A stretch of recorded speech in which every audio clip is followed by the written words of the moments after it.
With $2.2 trillion stimulus, lawmakers see fix is the one to make.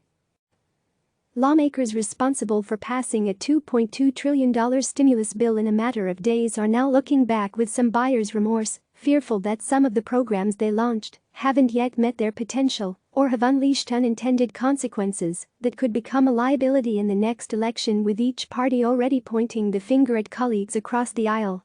The overwhelmingly bipartisan stimulus legislation passed the Senate 96-0 last month and was negotiated at a time when the country's economy was in freefall. But, in the week since, senators and aides that were critical in negotiating the package say there are things they wish they would have done differently, some of which could become fodder for political attacks in the next weeks and months. It was a very quick compromise, Senator Chris Coons, a Democrat from Delaware, told CNN. It went from back of the envelope to 880 pages of text in a week. Chief among concerns has been the rollout of the Small Business Administration's Paycheck Protection Program, which has left mounting questions about whether Congress should have been more explicit about who qualified for the program. Reports of large chain restaurants like Shake Shack and Ruth's Chris receiving the loans, only to return them later, have left a stain over the program.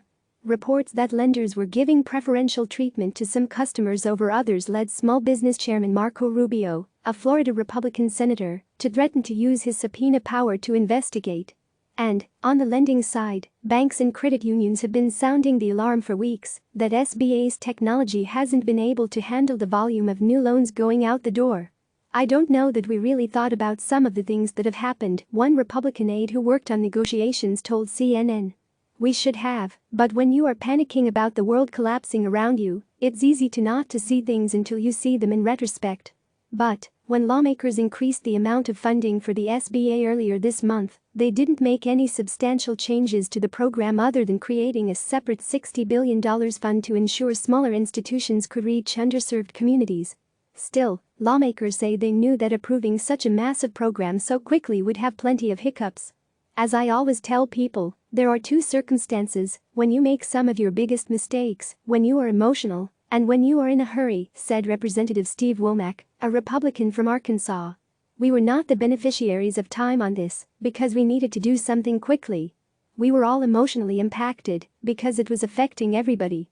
Lawmakers in both chambers say they will be able to address the issues that have arisen in the next relief package, although that bill is proving a partisan minefield already.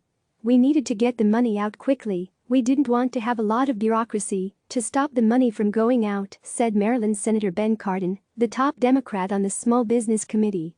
Were there abuses? I'm certain there were. Could we have done a better job? Maybe, but we didn't want to slow down the money and cause more harm than good. The Paycheck Protection Program is not the only program bogged down in unintended consequences.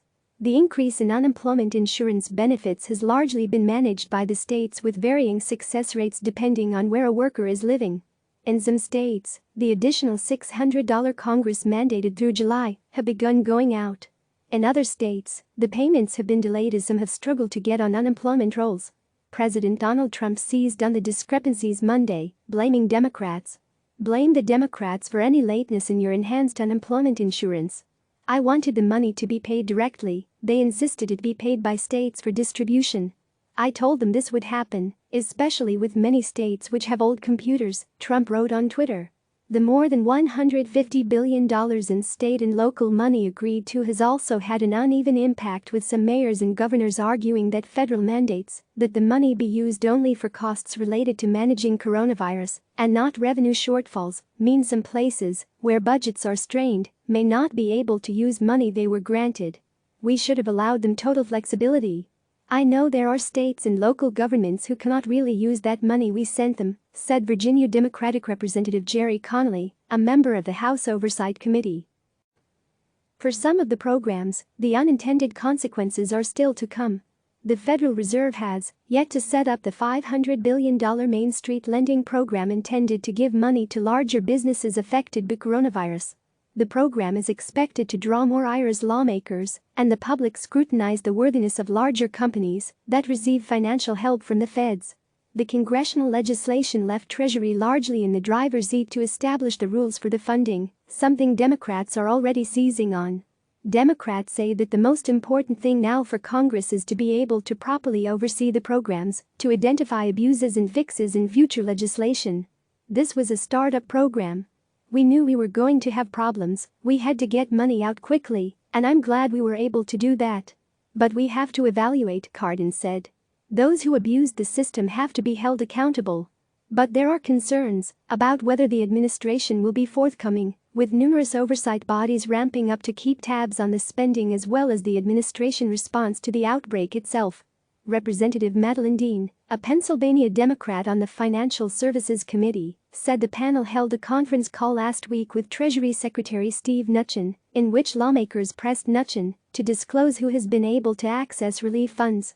While the law requires Mnuchin to disclose who receives funding under the Main Street Lending Program, it does not for the Payment Protection Program. But the stories about businesses like Ruth's Chris Steakhouse, Shake Shack and the Los Angeles Lakers receiving loans under the small business program have amplified the demands for transparency. While he said he and his team would get back to us, I didn't feel a confidence that we would know who was prioritized and who might have been left behind, Dean said. You saw the initial ambition of the Treasury Secretary was to do no reporting to Congress for 6 months. That's the style and failure of transparency that has been the hallmark of the administration. We're doing everything in our power to push back against that. Lawmakers say there are numerous tweaks that can be made to existing programs in addition to considering new ones. They range from addressing medium-sized businesses that don't fit neatly into PPP or the larger Treasury Department lending program to potentially extending the certification timeline for small businesses given that many have yet to reopen. There are also already calls for additional funding for small businesses, unemployment and more, even after a second round of funding was approved last week. At the end of the day, we're going to find out we need to replenish it again, said Representative Harley Ruta, a California Democrat. Obviously we underfunded it the first time. In my opinion, we've underfunded it again, and we'll have to replenish it again. Click subscribe to receive the latest news.